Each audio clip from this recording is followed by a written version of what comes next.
नमस्कार दोस्तों, आप सबका स्वागत है एक और नए वीडियो में।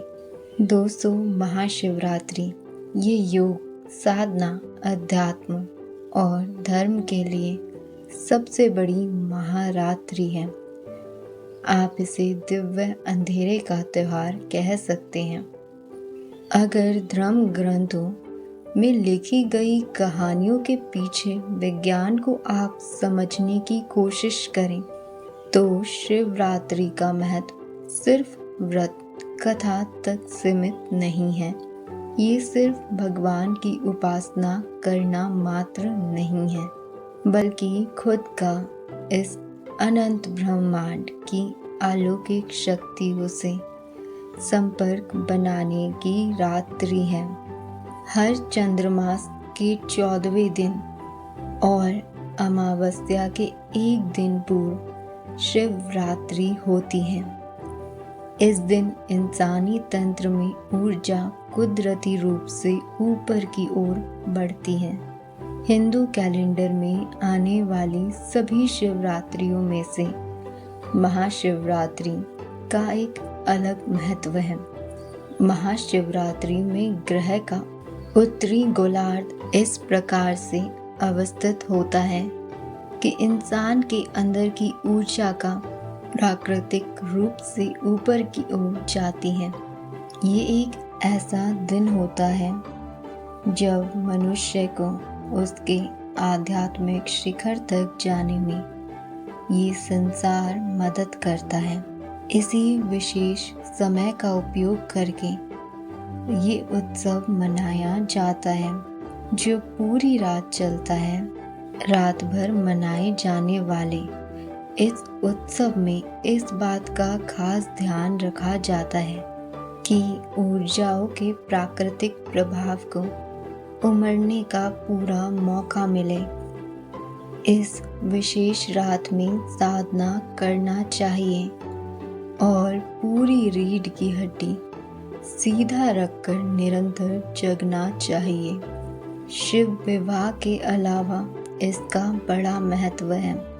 लोग शिवरात्रि को भगवान शिव के विवाह के रूप में मानते हैं, लेकिन साधकों के लिए ये वो समय है जब महादेव कैलाश पर्वत के साथ एकात्म हो गए थे।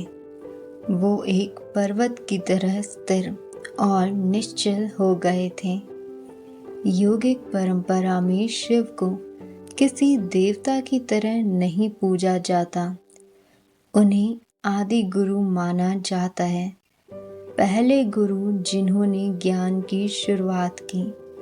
जब शिव ध्यान की अनेकों सहस्त्रावधियों से बाद एक दिन वो पूर्ण रूप से स्थिर हो गए थे, वो दिन महाशिवरात्रि का था। उनके भीतर की सभी गतिविधियां शांत हो गई थी। इसीलिए साधक महाशिवरात्रि को स्थिरता की रात्रि के रूप में मानते हैं। अगर हम शिव की कहानियों को पीछे छोड़कर उसका विज्ञान और आध्यात्मिक महत्व के बारे में बात करें, तभी हमें महाशिवरात्रि के असली महत्व का पता चलता है। बात सिर्फ शिव विवाह के उत्साह की नहीं है। इस दिन आध्यात्मिक साधक के लिए बहुत बड़ा अवसर होता है। वो खुद को ब्रह्मांड में चल रही गतिविधियों से जोड़ देते हैं। महाशिवरात्रि एक अवसर और संभावना है जब आप स्वयं को हर मनुष्य के भीतर बसी असीम रिक्तता के अनुभव से जोड़ सकते हैं, जो कि सारे सृजन का स्रोत है। एक और शिव संहारक कहलाते हैं और दूसरी ओर वो सबसे अधिक करुणामयी भी हैं। वो बहुत ही उदार दाता है।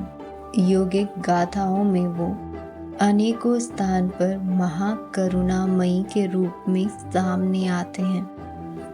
उनकी करुणा के रूप विलक्षण और अद्भुत रहे हैं और ये हमारे लिए एक आशीर्वाद है कि हम इस रात में कम से कम एक क्षण के लिए उस असीम विस्तार का अनुभव करें जिसे हम शिव कहते हैं।